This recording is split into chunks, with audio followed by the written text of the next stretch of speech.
All India state pensioner federation ने आज दिल्ली में एक महत्वपूर्ण बैठक का आयोजन किया, जिसमें भारत सरकार द्वारा हाल ही में जारी किए गए पेंशन संबंधी नोटिफिकेशन के खिलाफ संघर्ष करने का आह्वान किया गया।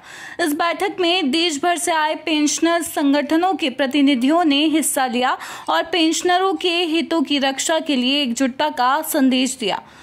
बैठक में राजस्थान पेंशन समाज के प्रदेश अध्यक्ष शंकर सिंह मनोहर ने कहा, भारत सरकार का हालिया नोटिफिकेशन पेंशनरों के हितों के खिलाफ है।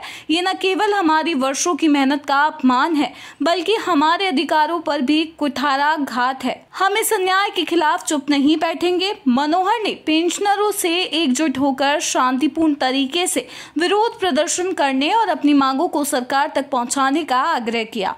उन्होंने आगे कहा कि पेंशनर समाज लंबे समय से पुरानी पेंशन योजना की बहाली, महंगाई भत्ते की बकाया राशि का भुगतान और आयुष्मान योजना में उम्र सीमा को 70 से घटाकर 60 वर्ष करने जैसी मांगों को उठाता रहा है, लेकिन सरकार ने इन मुद्दों पर कोई ठोस कदम नहीं उठाया।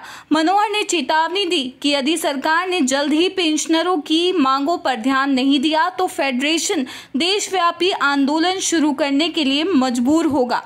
बैठक में all India state pensioner federation के अन्य वरिष्ठ नेताओं ने भी अपने विचार रखे। फेडरेशन ने सर्वसम्मति से एक प्रस्ताव पारित किया, जिसमें सरकार से नोटिफिकेशन को वापस लेने और पेंशनरों की मांगों पर तत्काल कार्रवाई करने की मांग की गई। इसके साथ ही एक रणनीति तैयार की गई, जिसमें जंतर मंतर पर धरना प्रदर्शन और विभिन्न राज्यों में जागरूकता अभियान चलाने की योजना शामिल है। बैठक में उपस्थित पेंशनरों ने सरकार के रवैये पर गहरी नाराजगी जताई और एकजुट होकर संघर्ष करने का संकल्प लिया। फेडरेशन ने स्पष्ट किया कि ये आंदोलन केवल पेंशनरों के लिए ही नहीं, बल्कि भविष्य में सेवानिवृत्त होने वाले कर्मचारियों के हितों की रक्षा के लिए भी है। अब देखना ये है कि सरकार इस आह्वान का जवाब किस तरह देती है और पेंशनरों की मांगों पर क्या कदम उठाए जाते हैं। साथियों, वर्तमान में जो स्थिति भारत सरकार ने बनाई है, राजस्थान में पेंशनर समाज ने उसका बिगुल बजा दिया है। राजस्थान का पेंशनर समाज बहुत संगठन है, जिसमें 50 जिलाध्यक्ष हमारे और 300 उपशाखाएं हर तहसील हेडक्वार्टर पे। हमने 9 तारीख को तमाम तहसील हेडक्वार्टर पे एसडीएम और तहसीलदार के माध्यम से प्रधानमंत्री जी और वित्त मंत्री जी के नाम से ज्ञापन दिलाए और तमाम पेंशनर पूरी रैली के रूप में गए। उसके बाद में 14 तारीख को तमाम सांसद, उन सब लोगों को हमने ज्ञापन दिए हैं, प्रधानमंत्री जी के नाम और वित्त मंत्री जी के नाम। राजस्थान के कर्मचारी संगठनों से हमारी बात हो गई है। इस संघर्ष में राजस्थान के तमाम कर्मचारी संगठन हमारे साथ है। राजस्थान में जो ऑल इंडिया की सर्विस की जो यूनियन बनी हुई है, वो लोग भी हमारे पेंशनर बनवाए थे। उन लोगों ने भी पहले 3 अप्रैल को एक डिजिटेशन किया, क्योंकि संख्या बल उनकी कम है, हमारी संख्या बल ज्यादा है, तो वो ज्वाइंट हमारे साथ जो भी प्रोग्राम हम देंगे, हमारे साथ कार्यक्रम देना चाह रहे हैं। हम सिर्फ यहाँ इसलिए हाजिर हुए हैं कि ऑल इंडिया का जो हमारा संगठन है वो हमें क्या निर्देशित करता है। वर्तमान में राजस्थान पेंशनर समाज सबसे अग्रणी संगठनों में है। राजस्थान में सारी सुविधा तो है ही है। आरजीएचएस मिलती है, जिसमें कैशलेस हमारे 70 वर्ष पे 5% पेंशनर को इंक्रीमेंट मिलता है, 75 वर्ष पे 10% इंक्रीमेंट मिलता है।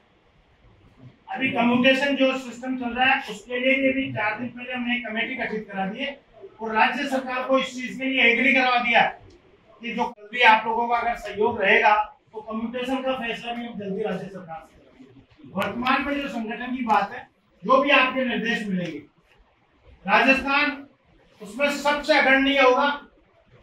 पहले भी राजस्थान के जो कर्मचारी हुआ करते थे, ऐसी एक अशोक गहलोत की सरकार आई थी, जिन्होंने राजस्थान कर्मचारी 64 दिन की स्ट्राइक को पीटा। हमने उस राज को बदला। इलेक्शन टोलियां जो रवाना करी हमने, वो भी नारे लगा के करी, और उसके बाद अशोक गहलोत गली गली में रोता फिरा कि मैंने इन कर्मचारियों से पंगा बोल लिया तो मेरा राज बदला, दोबारा आया तो उसने अपना एटीट्यूड चेंज किया। पिछली बार भी उसने कर्मचारियों को बहुत कुछ दिया था। 75 पे जो 10% की बात कर रहा हूँ अशोक गहलोत की सरकार ने दिया, वर्तमान में लालजी की सरकार है, उन्होंने 70 पे 5% अभी दिया। उसके अलावा भी अन्य बहुत सुविधाएं हमारे, अगर कोई पेंशनर जिसकी पुत्री उससे आश्रित हो और वो दोनों नहीं रहते हैं तो पुत्री को भी पेंशन मिलेगी। अभी हमारी पुत्र वधू की और मांग है, कोई ऐसा दुर्भाग्यशाली दो फैमिली जिनका एक ही बच्चा हो, अगर वो एक्सपायर हो जाए और उसकी पुत्र वधू भी अगर उन पे आश्रित है तो उन दोनों के बाद उसको भी पेंशन मिलेगी। उसके अलावा बहुत सुविधाएं हैं, वो मैं डिटेल से नहीं कहूंगा कि आज पूरे स्टेट्स के लोग आए सबकी बात सुनने के लिए आए, कहने के लिए नहीं है। सिर्फ ये कहना चाहता हूँ जो यहाँ से निर्देश मिलेंगे राजस्थान इस सरकार का पत्थर से ईंट बजा देंगे, मोदी जी को याद दिला देंगे हम वो लोग हैं जो आपको 240 से 40 पे लाके खड़ा कर देंगे। राजस्थान आपके साथ है, राजस्थान के कर्मचारी संगठन आपके साथ है,